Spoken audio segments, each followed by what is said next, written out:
I Will is a song by Paul McCartney that appears on the 1968 Beatles album, The White Album.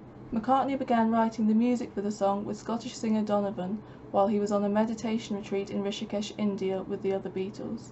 He may have finished the lyrics at some other stage though. This video will be a queer reading of the song. I'm not going to argue that Paul McCartney was bisexual or gay, nor am I going to make a case for who I think the song might have been about.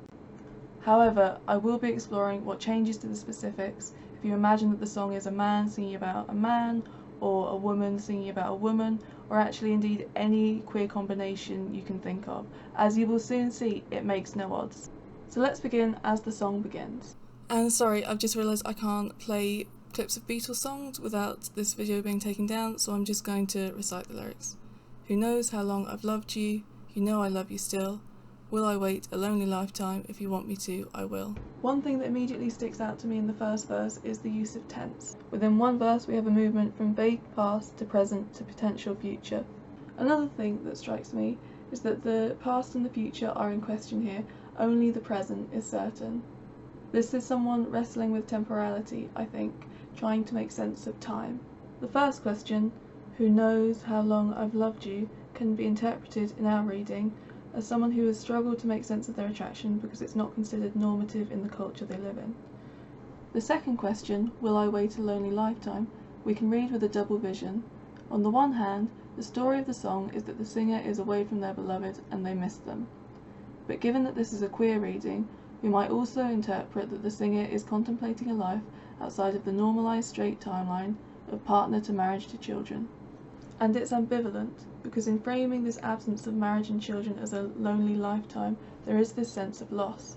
With the word wait, we have the sense of something static, and yet even by the end of the verse, there is movement forward into the future and a confirmation, I will. We can almost say that I will in this song takes the place of I do.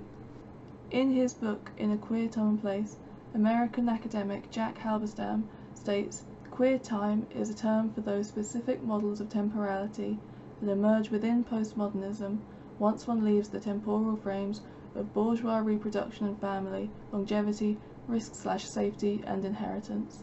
Out to the next verse, which has puzzled a lot of critics. For if I ever saw you, I didn't catch your name, but it never really mattered, I will always feel the same. So most would argue that this is non-chronological storytelling, that this is the singer returning in memory to the first time they met their beloved.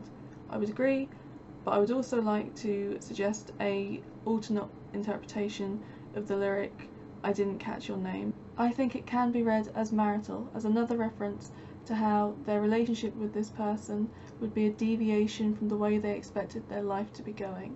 The person they are singing to will not take their surname, nor will the singer be taking theirs.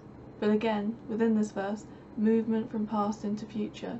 From for if I ever saw you to I will always feel the same. Both the music and the singer resolve themselves. Even as the singer brings up things that they would lose out on if they prioritise this queer relationship, there is still progress forward. This, I think, might be in part what Barber and Clark were describing when they talked about a queer temporality that is at once indefinite and virtual, but also forceful, resilient, and undeniable. And then we have our bridge, which can be read as either present or future. Through even that ambiguity, it is made clear that what is felt today will be felt always. Love you forever and forever, love you with all my heart, love you whenever we're together, love you when we're apart. You don't need me to analyse this, it's beautiful, it's simple, and it's perfect. But I will, briefly. I've been describing this song as trying to find a timeline outside of heterosexuality. However, the lyric, love you when we're apart, is suggestive of a way that this queer relationship could coexist alongside the fulfilling of heterosexual expectations. And then we have the final verse, all in future tense. The last line of the last verse, love you when we're apart, is resolved by the first line of this verse, and when at last I find you. There is a shift here from will I wait a lonely lifetime if you want me to, I will, to and when at last I find you, and it's a power shift. In the first verse, the lover is the one who's setting the rules of engagement, and in the final verse, it's the singer. And when at last I find you, your song will fill the air. Sing it loud so I can hear you, make it easy to be near you, for the things you do endear you to me, oh you know I will. The lovers are finally together in this verse. There's a union, and it's a musical union, and I think also an erotic union. Further to this idea of a power shift, we have two imperatives in this verse. Sing it loud so I can hear you, and make it easy to be near you. I think part of the way the singer is trying to manage their tension is by taking control a little bit.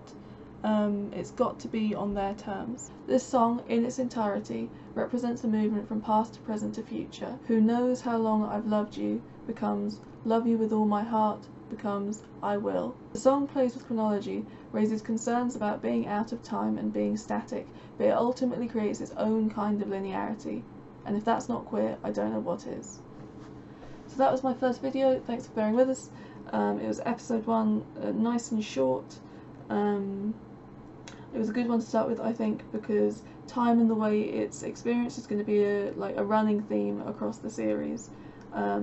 My plan is to do some more videos that do like queer readings of Beatles songs, but that are a bit more long form, because things do get more complicated, especially with John's songs, but especially with George's songs. George's songs you almost have to put on an entirely different head, I think. Anyway, also I'm starting a Patreon, which you can find below. So yeah, cheers, thanks very much.